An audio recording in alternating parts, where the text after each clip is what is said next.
Vinde a mim, vós todos que estáis excitados. Meu nome é Cadantas, aqui no meu colo está o Alende, sendo carinhado. A fofura da mamãe. E este é mais um episódio do Conta Cá no YouTube.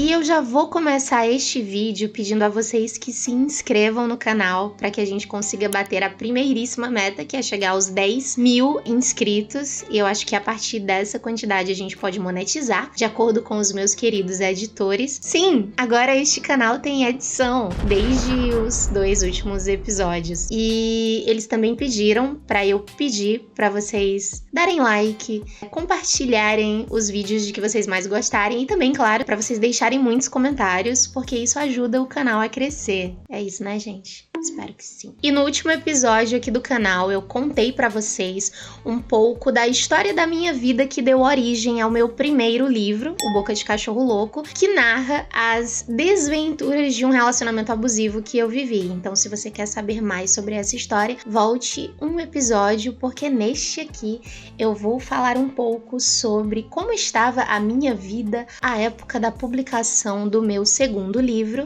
Orgasmo Santo. E claro, vou falar do próprio livro de contos Orgasmo Santo. E assim, gente, depois do relacionamento que quase tirou a minha vida, né, com o demônio lá, enfim, eu tive a graça e a paz de viver outros relacionamentos com bons homens, né, que foram imprescindíveis para que eu me tornasse a mulher que sou hoje, para que eu também me curasse. É claro que essa cura, esse bem-estar, essa transformação veio principalmente das minhas experiências individualíssimas comigo mesma, dos meus estudos também, de me informar a respeito de relacionamentos abusivos, de violência doméstica, de falar mais abertamente sobre isso, né, com as pessoas queridas, com os meus leitores, com especialistas nesses assuntos, professores, professoras, e também, sim, como eu falei, com os meus novos relacionamentos, assim, porque eu tive relacionamentos que foram mais... Saúde, filho. Tchau, né? A mamãe gravar, a mamãe vai gravar. Ai, deixa eu dar pausa, senão vai... Agora sim, deixa eu arrumar meus cabelos. Depois desse relacionamento abusivo que eu vivi, eu conheci outras pessoas e essas pessoas também foram essenciais para que eu me tornasse a mulher em paz que sou hoje. Não apenas comigo mesma, mas também nos meus relacionamentos, principalmente nos meus relacionamentos amorosos, né? Ciúmes, controle, todas essas características violentas desse tipo de relacionamento abusivo que eu vivi e que eu também implementei nos meus namorados subsequentes, assim, que foram muitíssimo pacientes e amorosos e amigos para me ajudar a transformar esse comportamento. Todas essas características terríveis, elas foram sendo abandonadas uma a uma. É claro que eu ainda tenho muito a aprender, tem muita coisa ainda que precisa encontrar um equilíbrio, mas eu acredito que a pessoa que eu fui, né, e a pessoa que eu me tornei após o fim daquele relacionamento, que era uma mulher quebrada, uma mulher sem autoestima, essa pessoa não existe mais. Também, ao longo desse processo de cura, depois desse relacionamento, eu conheci outras pessoas. Nesse meio tempo, eu me mudei para a cidade de Jundiaí. Eu passei num concurso público para professora e decidi que eu ia me mudar para Jundiaí. Na época, eu fiz esse concurso porque eu tinha um crush.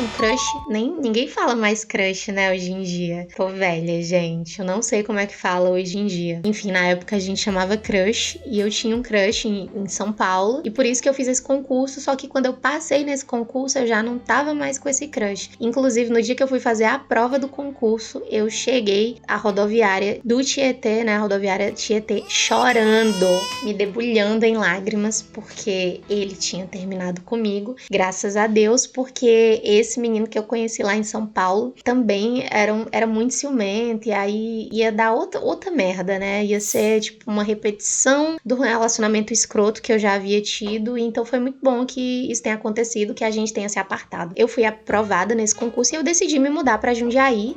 O salário era legal, eu tava mesmo querendo sair da escola pública e eu tava aguardando sair o resultado da aprovação no concurso do estado do Ceará, que eu também tinha feito. E eu fui aprovada e convocada, porém na época eu já tava com, sei lá, 2 anos de estágio probatória em Jundiaí, e eu acabei optando por não voltar para o Ceará para assumir um cenário, né, de sala de aula como professora, enfim, que seria tão ou mais difícil do que o que eu estava vivenciando em Jundiaí. E no próximo vídeo, antes de falar do meu terceiro livro, eu vou falar sobre como foi a minha situação de professora, né, a minha experiência docente na cidade de Jundiaí, São Paulo, que me fazia desejar não acordar no outro dia. E, enfim, vou guardar os detalhes dessa história especificamente para o próximo vídeo, porque neste eu vou falar do meu segundo livro, que se chama Orgasmo Santo. Ele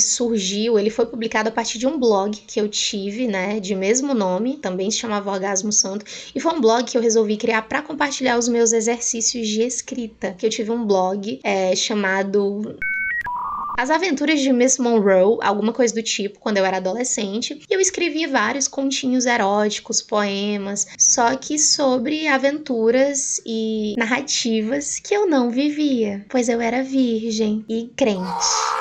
Só que tudo mudou com o advento desse segundo blog, porque eu nem era mais virgem e nem era mais crente, né? Por isso que quando esse segundo blog surgiu, ele já nasceu para compartilhar uma escrita muito mais apaixonada e muito mais profunda, e que dessa vez contava com a matéria da vida. Para mim foi muito importante escrever esse blog, começar a publicar novos textos eróticos, e em São Paulo eu tive a oportunidade de fazer por 2 semestres um curso de escrita criativa com o professor Rodrigo Petrônio, e aí isso me incentivou a voltar a escrever não apenas no meu blog, como também foi nesse curso que eu consegui escrever e terminar o meu primeiro romance de ficção, que foi o Inhamuns, e aí outro vídeo, tá, gente? O Orgasmo Santo, minha gente, ele surgiu do desejo de eu poder, através da minha literatura, falar sobre outras coisas que me tocavam e que me transformavam. Porque até então, todas as atividades literárias de que eu fazia parte, todos os convites, todas as mesas, lançamentos, enfim, se concentravam no Boca de Cachorro Louco. E para mim, já estava sendo muito cansativo, pesado mesmo, tratar desse assunto repetidas vezes, né? Tratar de todas aquelas reminiscências, aquelas memórias que eram dolorosas. Eu falei tanto sobre essa história, contei tantas vezes e foram tantos detalhes, tantos pormenores, que eu comecei a ficar muito cheia e vazia dela ao mesmo tempo, porque criou-se um distanciamento. Eu olhava para aquela história já com um estranhamento assim de é apenas uma história e não mais algo que eu vivi. Então tornou-se para mim muito mais um produto literário, um objeto literário, do que um diário. Porque o Boca de Cachorro Louco é isso, né? Ele era um diário antes de qualquer coisa. Também é cheia no sentido de que eu já não queria mais falar sobre violência doméstica, eu já não queria me tornar essa pessoa que era sempre vista como uma porta-bandeira contra a violência doméstica, né? Era alguém que militava para falar sobre a violência contra a mulher. E isso, inclusive, me limitava com relação a outras escritas, porque muitas pessoas que leram Boca de Cachorro Louco, elas me desautorizavam a falar sobre outras coisas. Por exemplo, quando eu comecei a publicar os meus contos eróticos, muitas pessoas, incluindo mulheres, vieram me questionar. Como que você, que viveu uma relação tão violenta, quase morreu, quase foi assassinado pelo seu parceiro, agora está escrevendo textos nos quais transforma a mulher em um mero objeto sexual? Isso, além de uma fala de muito mau gosto, é também uma grande inverdade, né, sobre os meus escritos. E mesmo que fosse isso, e mesmo que eu escrevesse textos em que eu colocasse a mulher em situações vexatórias, alguma coisa do tipo, é literatura e eu tenho o direito de fazê-la, mas nem se tratava disso, pelo contrário, né? Todos os contos que aparecem no Orgasmo Santo e que eu publicava no blog e que eu tive uma grande urgência de publicar em um livro físico, são contos que colocam a mulher no centro e no comando dos seus desejos. Então você vê que há uma grande diferença entre a forma como eu narrava no Boca de Cachorro Louco, como eu me colocava no mundo, e a forma como eu me coloco através de personagens de ficção, de um ponto de de vista erótico, livre, desejoso. Essa ruptura com a história da minha vida, né? A história de violência da minha vida, para falar de quem eu era, do que eu queria ser através dos meus contos eróticos, foi um momento decisivo, tanto na minha vida pessoal, né?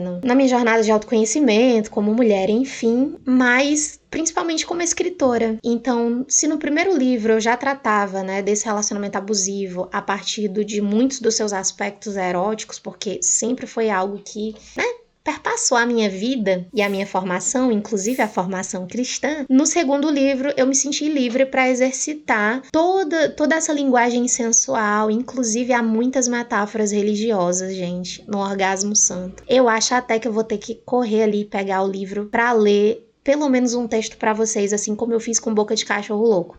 Espera aí que eu vou lá buscar. Esse é o livro, aqui a capa dele. K. Dantas e Bruno Marafigo. Não é K. Bruno e Dantas Marafigo, tá? O Bruno Marafigo é um artista plástico curitibano que ilustrou de uma maneira muito bonita esse livro. Deixa eu mostrar a minha ilustração favorita. Esta é a minha ilustração favorita do livro e também a minha coisa favorita no mundo. Amo.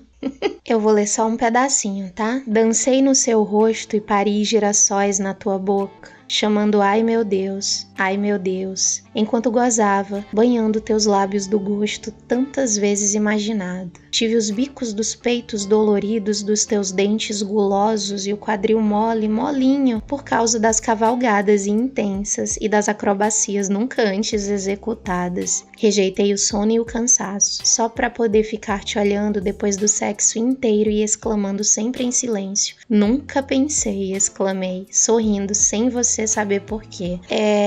A pequena grande comoção que esse livro causou foi sensacional, porque muitas pessoas, escritores, escritoras, amigos, amigas, pessoas que me seguiam, enfim, que super me admiravam e me adoravam por causa do Boca de Cachorro Louco, simplesmente partiram em debandada porque achavam que eu tinha feito uma coisa terrível, uma coisa indigna, que era publicar um livro de contos eróticos. Eu acho que a parte mais triste era que eu acho super aceitável que você olhe pra um livro como esse e diga: pô, livro ruim, hein, Karine? O texto é pobre, a escrita é ruim. Isso é uma crítica. Mas não, as pessoas partiam em debandada porque elas estavam escandalizadas, né? Ai, a menina que estreou na literatura com um livro sobre violência doméstica agora tá colocando a mulher nessa situação. Sim, numa situação de desejo. A mulher dona e controladora do seu próprio corpo. E mesmo assim, com todo esse auê, o pessoal da igreja, né, falando cobras e lagartos de mim, o pessoal da literatura,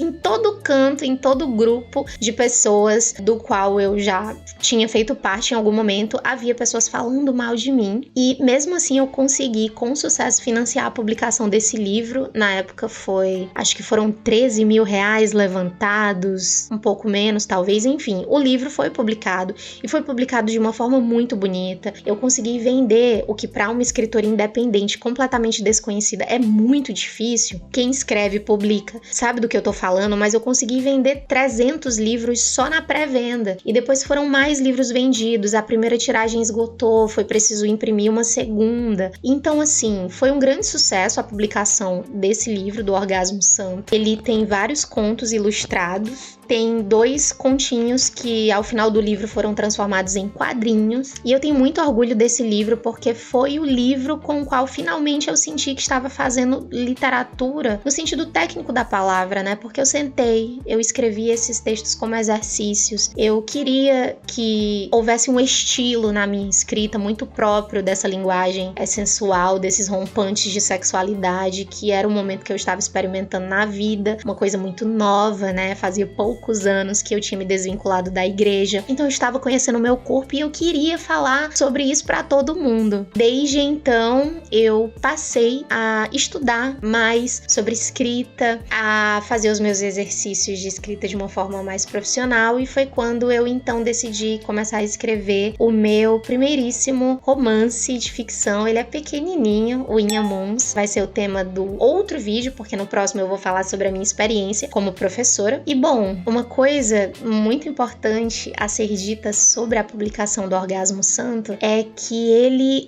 refletia muito bem e muito gostosamente o meu espírito na época, ao menos o meu espírito sexual. Uma boa parte de mim tava ficando cada vez mais quebrada e adoecida por causa da sala de aula e das várias situações de violência que dessa vez eu estava enfrentando na sala de aula. Assédio profissional, perseguição depois que eu adoeci, foi barra pesadíssima assim em Jundiaí. Mas o Orgasmo Santo, ele reflete esse novo divisor de águas da minha vida, né, que foi finalmente iniciar essa jornada que conhece, que já sabe o que é um orgasmo. Enquanto antes disso, né, antes de escrever o meu primeiro livro, enfim, eu estava em busca de saber o que era, aqui, nesse período da minha vida, nesse momento eu já sabia o que era, e ele era santo.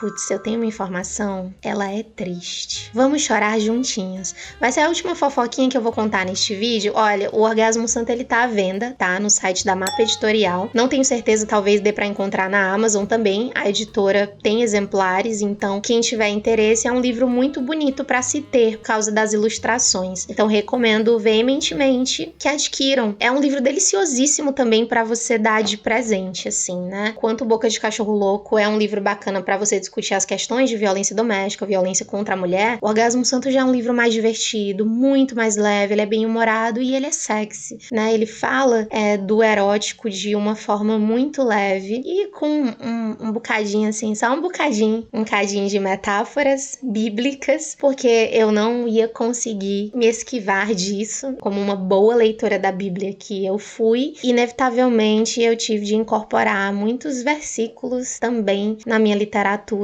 de uma outra forma, ressignificando todos eles, né? Mas enfim, o que eu ia dizer, a última fofoquinha, é que pra vocês terem uma ideia de quão tardio, assim, foi o meu desenvolvimento. Eu publiquei esse livro, gente, na época da pandemia. Eu comecei a elaborar, juntar os textos e a construir esse livro antes. Só que aí na época, quando chegou o momento de lançar esse livro, rolou a pandemia e fomos todos, né, iniciar o enclausuramento ali. Não podia sair de casa, então o lançamento foi online, rolaram vários eventos online pra falar desse livro. Mas o que eu ia dizer é que eu não me masturbava.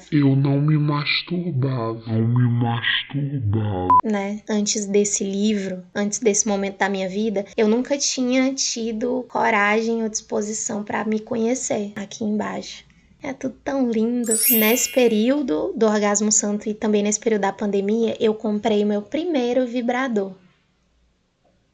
Foi lindo, lindo, lindo, lindo, maravilhoso. Gente, eu usei tanto esse bicho. Ele era um vibrador de dupla estimulação, né? Penetrava e fazia o carinho no clitóris. Eu usei tanto que esse bicho quebrou. E não demorou muito não, acho que ele não durou nem um ano. E eu comecei a experimentar com outras coisas. E assim, óbvio que eu não vivo mais sem. Mas imagine, né? Foi só depois de publicar o meu segundo livro que eu fui comprar o meu primeiro brinquedo sexual. E até hoje, eu gosto de me tocar usando as minhas próprias mãozinhas, mas eu não tenho eu não sou tão bem sucedida quando eu faço isso como quando eu uso os meus brinquedos, né? Mas é algo que tá melhorando, que eu tô ficando cada vez melhor na brincadeira. E é isso. Eu tô falando isso assim com um sorriso, gente, porque foi tão bom pra mim, tão importante isso, que se eu puder terminar esse vídeo dando um conselho, é este. Mulheres, tenham brinquedos sexuais. Comprem um vibrador de dupla estimulação, comprem um sugador de clitóris, tem baratinho na Shopee.